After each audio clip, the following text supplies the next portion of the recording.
Shabbat Shalom. You know the evening's almost past, and night's coming, and the night's dark. But we'll get through it, and we all know and are excited that after the night passes, the morning comes, and with the morning comes the sun, and that's our greatest hope. So we're going to lay some stuff out, and I can show you these things, but I can't make you see them. But I'll still show them and present them to you. And so we need to look at 3 scriptures to start laying our foundation for this, okay? And I'm going to go kind of quick. If you want to write these down or something, and you can look at them later, but I'll be reading them to you from the King James, maybe with only a little bit of translation involved. And so our first one is going to be Ecclesiastes chapter 1, verse 9 and 10. Which says, "The thing that hath been, it is that which shall be. And that which is done is that which shall be done. And there is no new thing under the sun. Is there anything whereof it may be said, See, this is new? It hath been already of old time, which was before us." Our next one we're going to look at is in Isaiah. And we're going to be in chapter 46. It's verse 9 and 10. "Remember the former things of old, for I am Elohim, and there is none else. I am Elohim, and there is none like me, declaring the end from the beginning, and from ancient times the things which are not yet done, saying, My counsel shall stand, and I will do all my pleasure." And then our third one for foundation laying is in 1 Corinthians chapter 10, and it should be verse 11. It says, "Now all these things happened unto them for examples, and they are written down for our admonition, upon whom the ends of the world are come." Or that world, but it could also be translated age. So those are our 3 verses we're going to look at, and we'll get back to them in a moment. There's one more thing for our discussion, and that's Ezekiel's will within a will. I don't know how many of you are familiar with that. Hopefully all of you. But it's in chapter 1, I think. He sees this amazing vision and talks about the throne and everything, and that he says he sees a wheel within a wheel on the 4 corners of the chariot or throne that he's seeing. And so I've heard a lot of teachings on what that represents, and I'm sure they all have an aspect of truth. But one of the things that I think we can maybe look at this as time, because we got a clock and it's kind of shaped like a wheel. And so there's different times within times. Or there's different ages within ages. We think of like there's an age, and it's just like that age, right? We're just in this one age. But perhaps there are bigger ages, and perhaps within those bigger ages there are smaller ages. So for example, we have an age that would be represented by the time from Adam to the flood in Noah's day. That was an age. And then we have an age from the flood to Abraham. That was an age. We also have from Abraham to the Exodus from Egypt. So those were all kind of ages that went along. But yet we have bigger ages. We have the age from Adam to Moses. Right? It talks about death reigned from Adam to Moses. So there's an age. We have from Moses to Messiah's first coming. That's an age. We have Messiah's first coming to Messiah's second coming. That's another age. So we have bigger ages, and within those ages we have smaller ages, probably have ages stacked on top of each other. And a lot of times we think, well, pretty much all the ages have come and gone. And so we got one more age to go. And then it's eternity. Yay. But we're going to look in Ephesians chapter 2 now, starting in 4, going to 7. Key verse is going to be 7. This is Paul speaking. He says, "But God, or Elohim, who is rich in mercy, for his great love wherewith he loved us, even when we were dead in sins, hath quickened us together with Messiah. By grace ye are saved, and hath raised us up together, and made us sit together in heavenly places in Messiah Yahushua, that in the ages to come he might show the exceeding riches of his grace in his kindness toward us through Messiah Yahushua." So, there are still ages to come. And we don't know what that looks like. I have a good friend, Craig Peters, down in Arizona, talks about that when he spoke to Abraham. He said that he keeps loving kindness with those who love him and obey his commandments for 1,000 generations. Shortest we're given for a generation is 40 years. I think that's probably the accurate one. And so if you multiply 1,000 times 40, you're looking at 40,000 years. And from the time of Abraham, we're nowhere near 40,000 years. So there's a lot of time to come, and we don't know what it looks like maybe, but there's a lot left. But our age could be coming to an end, and we could be getting ready to start another one. And so it's exciting to think that there's still so much left to experience. Time upon time upon time. And even after all that time ends, then we have eternity and time stops and we won't care about time anymore. So that's great to think about. But now we're going to get back to the concepts of our first 3 scriptures, right? From Ecclesiastes 1, 9 through 10, we learn that history repeats itself, right? Though it may take different amounts of time to accomplish these things, it still repeats itself. It might be, there might be an incident that happens in history, and it might take place over like 5 years, and then you might see that same theme happen again in history, and it might take 10 years the next time to walk through it, and then the next time it might only take 2 years.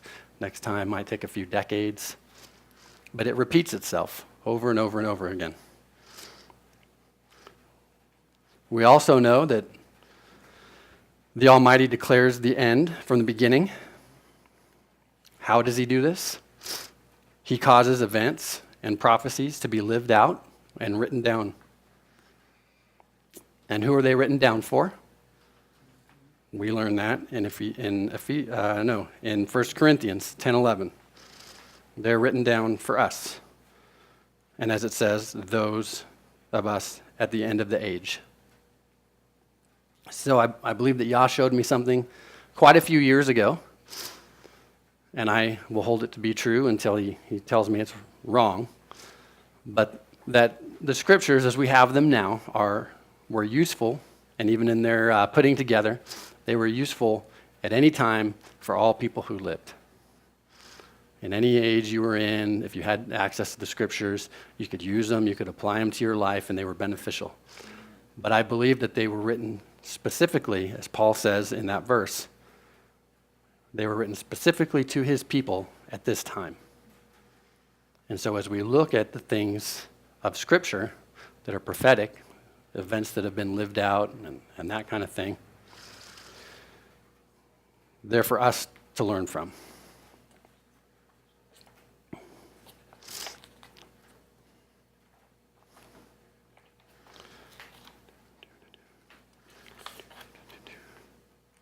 Just want to check one thing real quick.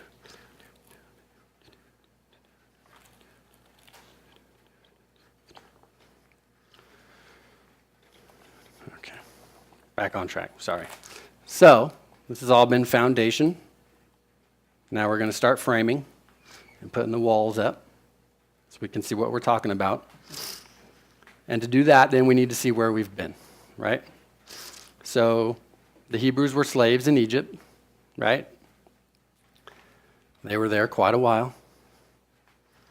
When Moses came, He had, of course, had to flee into the desert and be in the desert for a while, get trained. But then he came and he confronted the leadership of that day. That would be Pharaoh, right? He confronted the leadership. And a lot of plagues happened. And they came out. They were let go. Pharaoh let them go, even though he repented and tried to go get them. They were brought out. But how did they come out? They came out by faith in the blood of the Lamb. He didn't come and say, write these commandments on your doorpost. And when the messenger or the angel comes and sees the commandments on the doorpost, then I will pass over and bring you out. No, it was the blood of the Lamb. It's always been the blood of the Lamb. Ever since the days of Cain and Abel. It's been the blood of the Lamb. So that never changes. Then they were baptized, right? Paul even tells us that. They were baptized in the Red Sea. And then Moses slowly begins teaching them Yahweh's commandments. A little bit at first, right? He tells them 6 days, gather food. On the 7th day, don't. I'm doing this to see if they'll be obedient and keep my commandments. So they have to kind of pass that test first, and then he starts giving them more and more and more. Hopefully you're looking forward maybe to Messiah's Day and seeing how this also plays out. And a little bit in Acts and stuff too. But we know that the Hebrews, when they were in the wilderness, they were rebellious. And so they had to wander in the wilderness in their rebellion. 40 years, right? So that's what they did. Yah took time. He worked with them. He worked with this person and that person, and he ebbed and flowed to the congregation. And he eliminated a rebellious generation. And then he had a new generation, anyone 19 and younger at the time of the rebellion when they were supposed to go in the land. Now they've obviously grown up because it's been 40 years. They're older now. And they're the ones that are going to go in. But it's not Moses that brings them in. It's Joshua, or if you would prefer, Yahushua, that brings them in. And so some will teach that this shows that the law cannot bring you into the promised land, only the Messiah. And that is true. But then they go one step further and they say that once you are under Joshua or Yahushua, and once you're under the Messiah, the law is not required. I'm sure you've heard that. We don't have to do those things. They've been done away with. So let's see why this is not true. First of all, we have the Passover lamb. Passover lamb represents Messiah, like we were talking about earlier. He didn't say, take the commandments and write them on the doorpost. He said, take the blood and put it on the doorpost. So the lamb is representative of the Messiah. We also know, as I travel there, that Moses is also representative of the Messiah. We'll go to Deuteronomy, hopefully real quick, 18 and verse 15. Oh, I went to 16.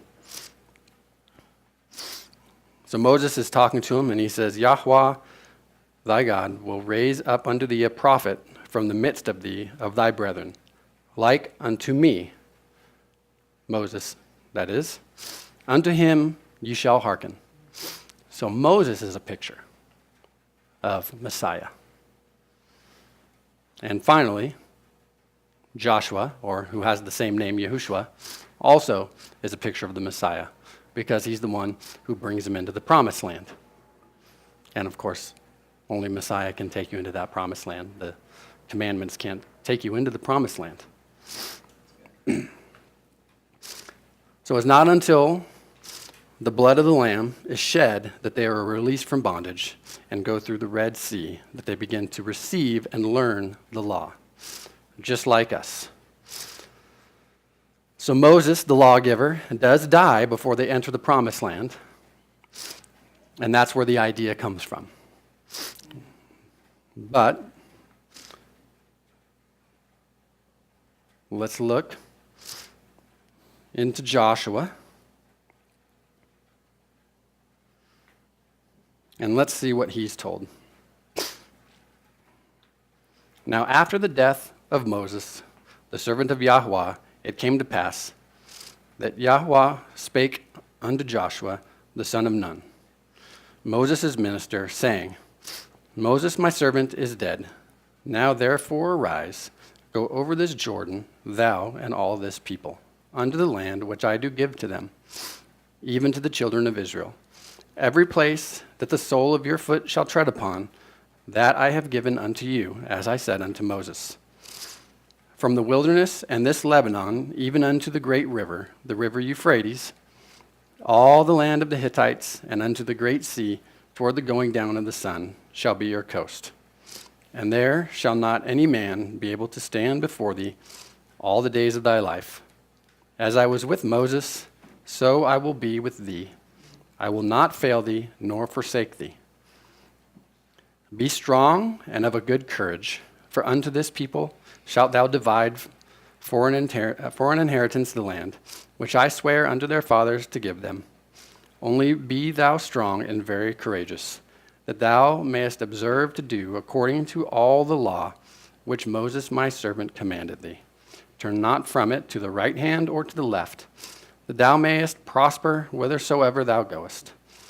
This book of the law shall not depart out of thy mouth, but thou shalt meditate therein day and night, that thou mayest observe to do according to all that is written therein. For then thou shalt make thy way prosperous, and thou shalt have good success. Have I not commanded thee? Be strong and of a good courage. Be not afraid, neither be thou dismayed. For Yahweh thy God is with thee, whithersoever thou goest. And so we see that even though they were going into the promised land, and they'd been saved and baptized, all the rebellious pushed out, they were to be very courageous, and they were supposed to be diligent, not to depart from his laws. And so when someone comes and tries to tell you, why are you wearing those things? How come you eat like that? We're free from all that. Just remember the message to Joshua.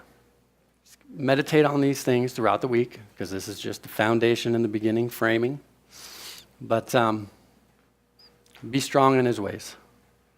Because, like I said, evening is dying down and the night is coming, and we have to be courageous. And so we'll get there, but I did ask him, what do you want to say to your people? And I really already just told you what he wanted to say to you. And I believe it's an individual message, and I believe it's a corporate message. And so we have to be courageous, and we have to be diligent. He also showed me one time, I've always wanted to be a seer. I've asked for a very long time, make me a seer. And I don't see very often, but sometimes I do. And one time he showed me an hourglass. And of course that's talking about time. And so the sand was coming through this, and if you've seen an hourglass, of course, you know that it's wide, right? And then it comes down very small, and then it opens back up. And so I asked, well, what is this about? I don't understand. Okay, time. What about time? And he said, well, obviously the sand is the time, right? And I said, okay, but so what am I missing here? And he said, not audibly, but you know how that works. The impression comes. Look at the shape. And the shape of the glass. And I said, okay, it's wide at the top. And then it comes down and it gets very small. And then it opens back up again. And I said, okay, so what is this? And he said, well, the glass is my grace. And I said, what does that mean? And he said, well, the impression I got was that his grace has been very wide and very big, right? Because he says, go and sin no more. And we know that it says in 1 John that sin is transgression of the law. A lot of things are defined as sin, right? Unrighteousness is sin. Lying is sin. But when you get to what is sin? Sin is transgression of the law. And his grace is for our sin. And so his grace is for our transgression of his law. And so he said that as right now, because I don't want to say it's not been important, his grace has been very big for our sin or our transgressions. But as we come close, as we start approaching that time, because when it opens back up, that'll be his kingdom. But we have to transition from this age into the age of his kingdom. And that little space in between is that transition, right? And we don't know how long that is. We'll talk about that again next week, but right, we know there's at least a 3.5-year period. There's Caleb we'll look at, shows us that their time entering the land, they warred for at least 5 years. We hear things talking about 7-year periods. We don't know how long that transition is. But in that transition, and especially in that last 3.5 years, we're in there. And so what he was saying is that as we approach it and get into it, his grace is going to get shorter and shorter. And so he gives us leeway to step out here and there, and we can go further and further beyond because we're still up in this part of the hourglass. And we're still within the grace. But we don't want to step out, of course. But as we get to that time, we're going to be able to step, whereas we might have been able to step 10 steps this way, eventually we'll only be able to step 9, and then 8, and then 4, and then 2. And there's going to come a time where we're going to not, as it says, we're not going to want to step to the left or to the right, not even a step. Anyway, meditate on those things. Think about how they came out of the land and how they went into the land. Because as we said, the children relive what the fathers did. Just as one example, I don't want to give away all of next week, but Abraham went into Egypt. Why? Because of famine. And of course, they saw his wife, and Pharaoh took the wife away, and then Yah caused plagues, and Pharaoh let him go, and they left. But that was only maybe a night or two? But then the children also went into Egypt because of famine. And then there were plagues because Pharaoh was harassing. And they came out by plagues also. But that was a much longer period. So that's that one example where we relive things over and over again, but sometimes it's a short time period to fulfill it, sometimes it's longer. Meditate on those things this week. Don't miss next week. And Shabbat Shalom.